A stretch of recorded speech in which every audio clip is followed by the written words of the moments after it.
అలసిన వాణిని ఓరడించు మాటలు. సహోదరుడు భక్త సింగారి పరిచర్య నుండి సేకరించిన అనుదిన ధ్యానములు. జనవరి 4.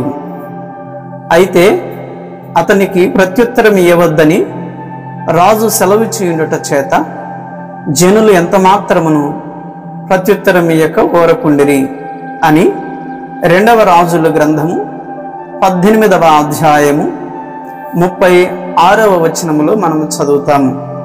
ఎఫెసీ పత్రిక 4వ అధ్యాయము 11 నుండి 14 వచనములలో ఆయన ప్రజలముగా మనము సంపూర్ణతకు వచ్చుట దేవుని యొక్క ఏర్పాటు. దేవుడు సంఘమునకు అపోస్తలులు, ప్రవక్తలు, సువార్తికులు, కాపరులు, ఉపదేశకులు అను 5 అంతల కృపావరములను ఇచ్చెను. వారి 5 అంతల పరిచర్య ద్వారా ఆత్మలు తిరిగి జన్మించి యేసుక్రీస్తు ప్రభువు యొక్క సంపూర్ణతలోనికి తేబడుదురు.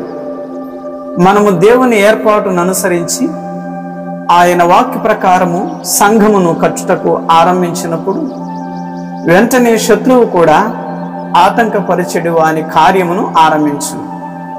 ప్రజలు దేవునికి సంపూర్ణముగా లోబడి దేవుని మందిరములో బాప్తిస్మములో ఆరాధన, ప్రార్థన మరియు బైబిల్ పఠనములో భాగము తీసుకున్నట్టుకు ఆరంభించినప్పుడు సాతాను అనేక వైపుల నుండి ఆటంకములు తెచ్చుటను మేము అనుభవించితివి.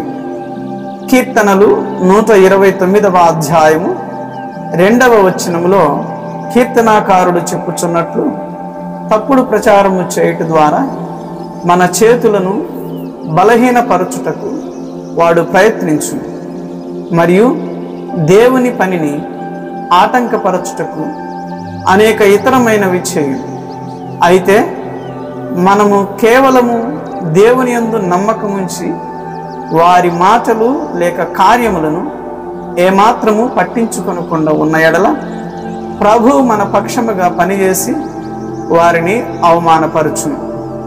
అనేక సార్లు కొందరు వ్యతిరేకముగా నీపైకి వచ్చి నీకు వ్యతిరేకముగా మాట్లాడి హాని చేయుటకు ప్రయత్నించుదురు. అటువంటి సమయములలో ఏమాత్రము వారి మాటలను పట్టించుకొనకు లేక ఏ విధానంలోనూ వారిపై పగ తీర్చుకొనుటకు ప్రయత్నించకు.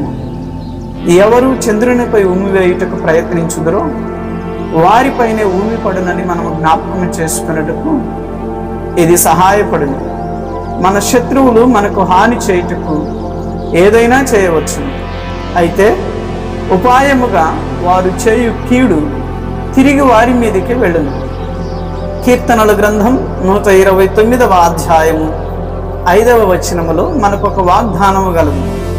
సియోను పగవారందరూ సిగ్గుపడి వెనుకకు త్రిప్పబడుదురుగాక, వారు నింద శిక్షావిధి క్రిందికి వచ్చెదరు. వారి వ్యతిరేకతను బట్టి నీవు చింతపడనారంభించిన ఎడల నీ నిద్రను, ఆకలిని, సమాధానమును పోగొట్టుకుందురు. దానికి బదులుగా నీవు వారిని విడిచిపెట్టి దేవుని దయయందు ఆనందించును.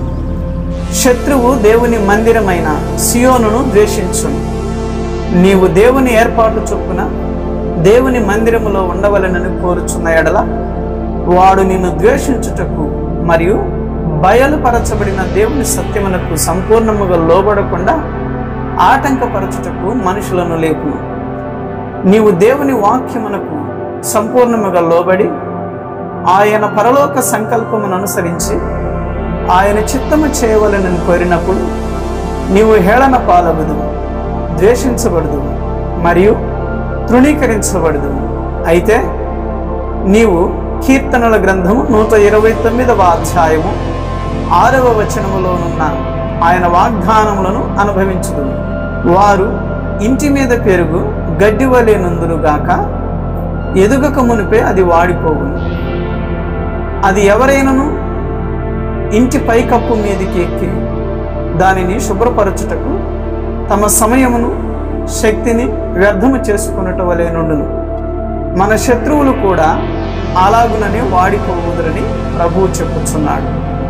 వారి విషయమై మనము చింతించవలసిన అవసరం లేదు. లేక వారిని ఎదిరించవలనని ప్రయత్నించనవసరము కూడా లేదు. మనము ఓపికతో నున్న యెడల ప్రభువే వారిని సంధించుటను మనము చూడగలము. Praise the lord.